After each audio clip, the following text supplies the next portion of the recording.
Pre-accident, I'll be honest, I was one of those that was like, if you use depression as an excuse, like basically I felt like depression was just, you're not mentally tough, you can't handle situations. But then going through my accident and experiencing like moments of depression and spurts of depression, I realized, wow, this is a real thing. Depression, anxiety are a real, they're very real, and I've had to learn to deal with that. My depression, to me, feels like it's a lot of weight. Um, you struggle with it. I struggle with it daily. I try to. Sometimes you feel yourself getting into that mode the way you're getting more depressed, and you try to fight it off. I try to get off me. You physically say, "Get off me," and sometimes it does, and sometimes it just want to stick to you. It makes me sad thinking of, if I wasn't in this wheelchair, what would I would have done? What were the things that I could have done if I weren't restricted to this wheelchair? Depression, I would say, feels more like pain than sadness for me, in my experience. A lot of pain that you're not sure how to deal with. You're not sure how to make it go away, right? And a lot of times, with severe depression, people look for a way out, right? And I think that's what makes up for a lot of the suicides. It's not necessarily that people don't want to live anymore. It's more that people want the pain to go away, is what my experience has been with it. I definitely experienced sadness while I was in rehab, but it wasn't until I got home that sadness became more and more powerful, and I found myself realizing that I was depressed. I had suicidal thoughts. I didn't want to go on. I didn't really want to try and do anything for myself for a while. I had especially in those first months, I had nowhere to go and nothing to do, and I was now being put back in my childhood room in my parents' house that they got modified for me, and it's kind of like, this is my life now, living back with my parents again in my old room, and having to be taken care of, people having to feed me, people having to, do everything. So that sadness just really spiraled down into depression. Not only do I think it's okay for people feeling sad and depressed about their injuries, I think it's to be expected. Because think about it like this. You are living your life, you're going along a certain path in a certain way, you have certain expectations, and all of a sudden that changes. And now you're living in a life, you're a member of a club you didn't ask to be in. Your body's not functioning in the way that it was. You don't probably feel well at different points of your life. You're sort of living in this unknown. And so what I think happens is that most of us with major life changes like this do have feelings of sadness. And even it's normal to have feelings of depression. What I get concerned about is I don't want you to stay in depression, because depression leads to lack of self-care. Depression leads to lack of motivation to move on. Depression leads to just a whole series of not only medical but mental issues, which are keeping you down and not allowing you to move forward. And so I think it's normal to have these feelings, because what's happening is you're really grieving a loss. It's a loss of life as you knew it. It's like a death, to be honest, a death in your life the way that you knew it. And so all of that stuff is to be expected. My biggest thing that I lost was definitely basketball. I mean, it's one of those, like when I look back at my life and think about it, truly revolved around a sport. And so that's definitely the biggest loss, because I still look back at because I still have friends that play and are trying to pursue professional careers or are playing in college.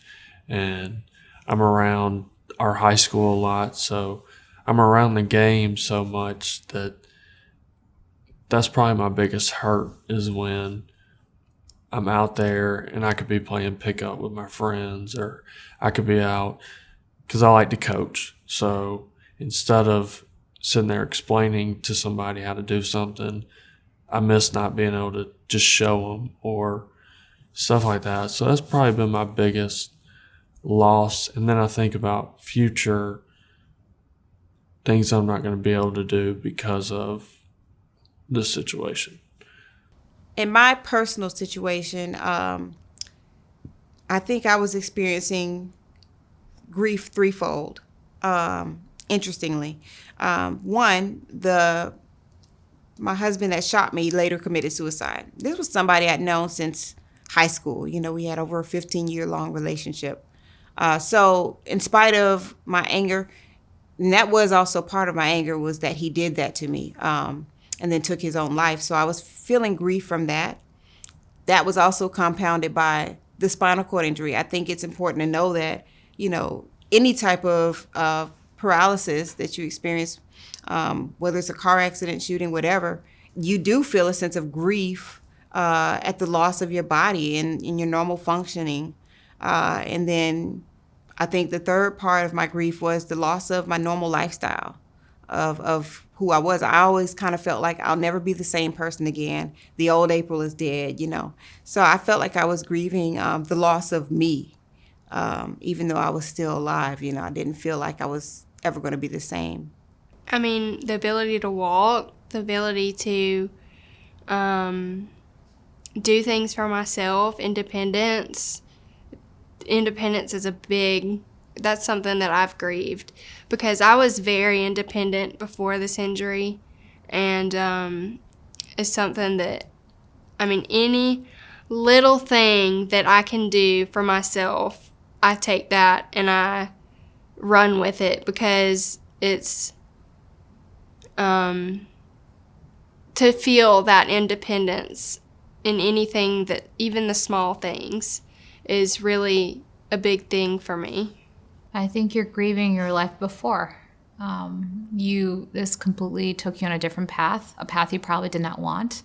And that grief is what you have lost, right? Whether it's your loss of physical ability to do something really basic, such as brushing your teeth or being able to go on a walk when you want to.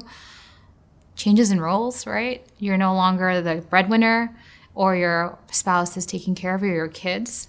So there's a change in dynamics within your family system.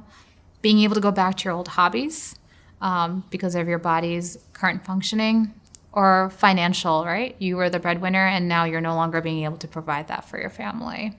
I might ask you, what's the biggest thing that's been really hard for you? What's the thing that you wish, if I could give you a magic wand and you could get it back, what would be one thing in your life that you would want to get back? One example I would say is families like, I can no longer provide for my wife, right, and my family. Okay, how did you provide with your family before? Finances. Okay, well, I think along with just finances, I think you were there for as a husband and wife, or a husband and father, in terms of emotional support. So maybe we lean into that a little bit more. So instead of being the breadwinner as you were, maybe you are going to be the person who shows up at your daughter's soccer games every time and cheers for them, or be able to leave a note for your wife when she's having a bad day. So let's figure out other ways that you can provide for your family. If you are grieving the loss of, you support your family another way.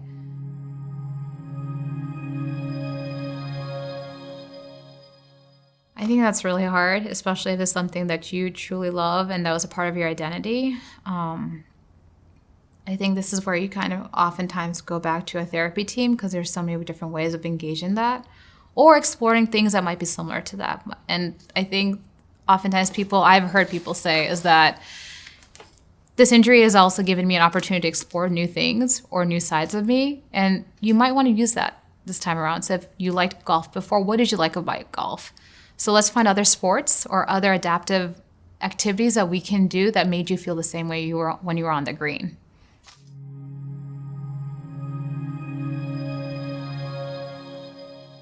In the beginning, yeah. In the beginning, I was saying, when I was in the hospital, couldn't speak. Shoot, God, if you allow me to be this way, take me on. That's the same thing as hurting yourself, meaning you're giving up.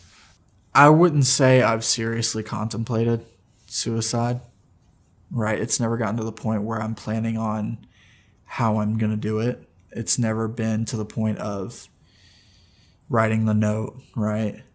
But there has been thoughts. A lot of it has to do with the burden of my family and friends having to help me with things.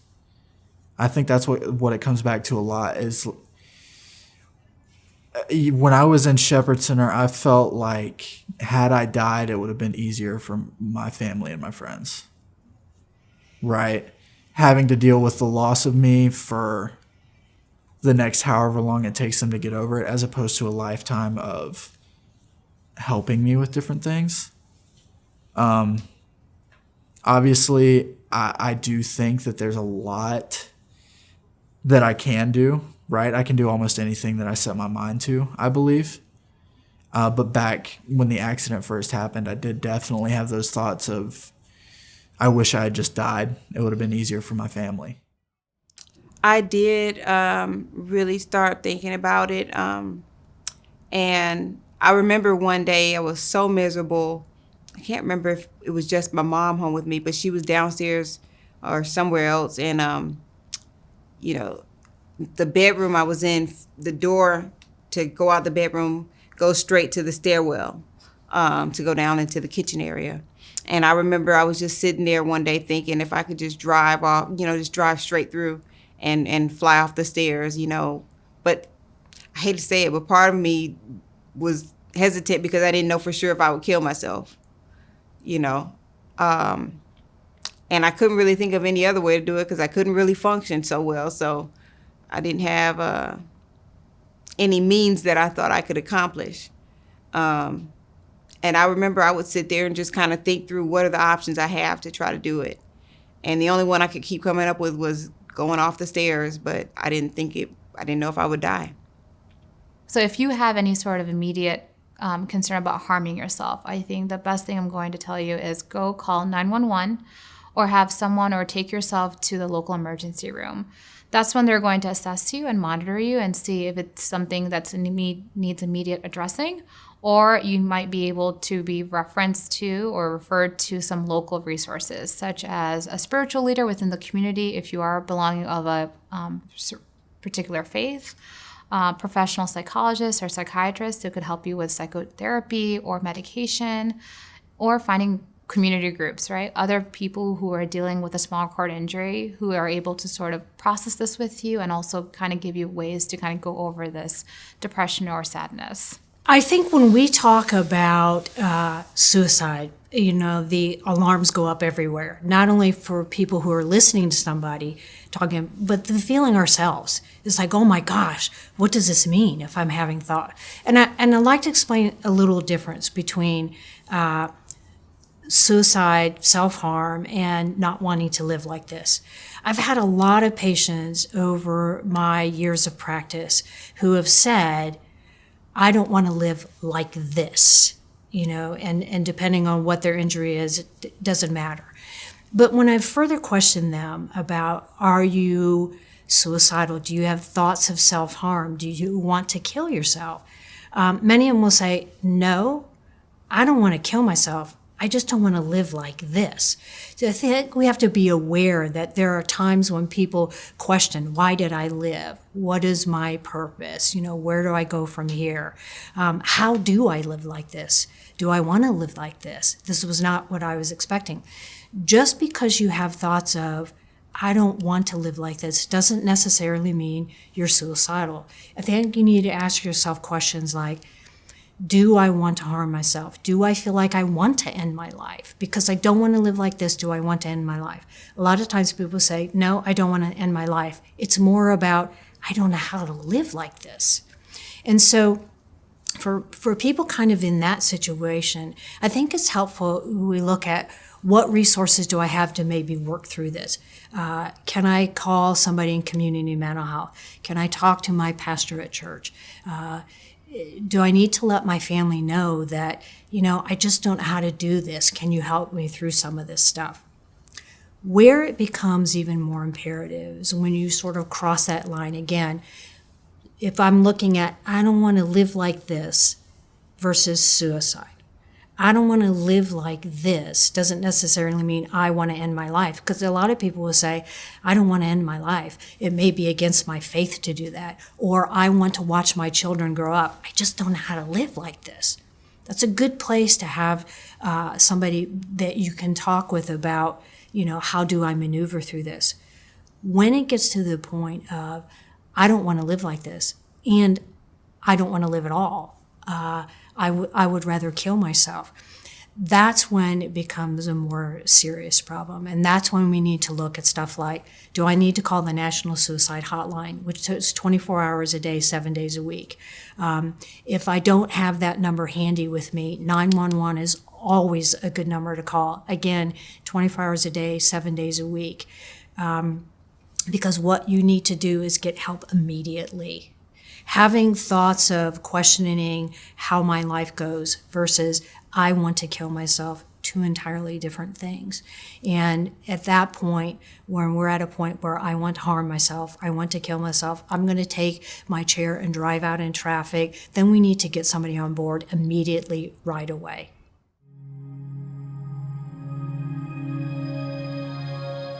One night, I was laying in bed. They had put me in bed, and I was crying again to myself and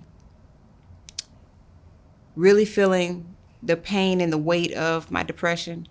And I took my phone, and I don't actually know what made me do it, but I made a text to like a bunch of my friends who had, like I said, slowly not been coming around or calling as much. And I just said, I need help. And they just started calling me. They started coming over. They thought that I needed some space to get adjusted to being home. I thought they had forgotten about me. And then the other thing I did was I called my counselor from Shepherd and told her I needed help. And she helped me to get back into counseling. Sometimes I want the silence. I want me and my thoughts and try to really get them out and like try to process everything I'm really thinking about and address it. So sometimes music can be very distracting. And so I guess it's probably 50-50. Sometimes I want it. Sometimes I'm like, I need my time to myself just to try to process all these thoughts and address them. Because if you're having the thoughts, they need to be addressed. Try to address them and go forward. I think sadness gets a bad rap. I don't know if you ever saw the movie Inside Out, but the character in there that's my favorite is Sadness, because actually sadness has a purpose. If you are masking your sadness and nobody knows that you're feeling that way, then nobody can reach out to you. I think in order to manage sadness, and we're not talking clinical depression, we're just talking, I just feel sad, then one of the things that's helpful to do is try to find those things that actually bring some joy into your life. Doesn't mean that you negate the sadness, because sadness can actually also be an emotion that if we make that known with people, they can actually give us a little more support. It's kind of like surrounding ourselves with a nice warm blanket. We get a little extra support. But it may be that you take on some activities that you enjoy doing. Maybe you go to a movie, but you see a comedy, not a drama, not a sad kind of movie, something that is more uplifting. It may be that you take yourself out to your favorite restaurant and you get something that you really enjoy. It's about bringing some things in to sort of balance that sadness out. Again, I don't want to negate your sadness. I just don't want to keep you in there all the time, because it's too easy to go from sadness to getting kind of down and out. So what do you like to do? Who do you like to be around? Doing some of those things that actually provide some meaning in your life and provide some fun in your life. And I think other ways that you could kind of express your sadness or sort of sit with your sadness is maybe going outside or journaling, or maybe even verbalizing it out loud to your animal, or maybe e-journaling using voice activation system. Other ways that you might want to express sadness is talking to someone or being alone in a room and watching a really sad movie and giving into that. those are all other ways that you can kind of express and process your sadness by yourself or with someone. I think if you are feeling sort of like this overwhelming sadness, sort of blanket day to day from waking hours to when you get to bed, maybe you want to start exploring like, okay, is there anything particularly that maybe makes me more sad? Whether it's, you know, someone coming in the morning and helping me with my day-to-day routine, or is it friends haven't called and I don't know what to do with feeling so lonely? And if you're able to just even get one aspect of sadness that makes you really sad, we have sort of a, I think, path to figuring out how to maybe change that. So if it's something with your self-care routine, maybe reaching out and saying like, can I do even a little bit more control over that? Whether it's verbalizing that care or saying how I would like to do something in a certain way. When it comes to sort of, if you're feeling lonely, maybe finding a social support group, whether on Facebook or Instagram to reach out to, and having other people who can talk to you about your sadness and connect on that aspect. If you're in a situation where you don't want to call 911, because a lot of people say, I don't want to create all that. I don't want 911. I don't want them to come to my house. I don't want to have to go into the ER. I just don't want to be in the hospital. Then you have some other options. You can call the National Suicide Hotline. You can call the Dana and Christopher Reed Foundation, who have a whole support program there, and they can talk you through that. You can also call your local community mental health center if that's somebody that you feel comfortable with. Any of those places are great resources for you that sort of bypass the whole 911. Sometimes also you may have access in your community at the community mental health center. They may have a 24-hour hotline as well. And it may be that you just need someone to talk with right at that moment. And those people are there for you anytime and can actually then provide you resources that are local in your environment that may be able to help you long term. For additional resources, please visit our website.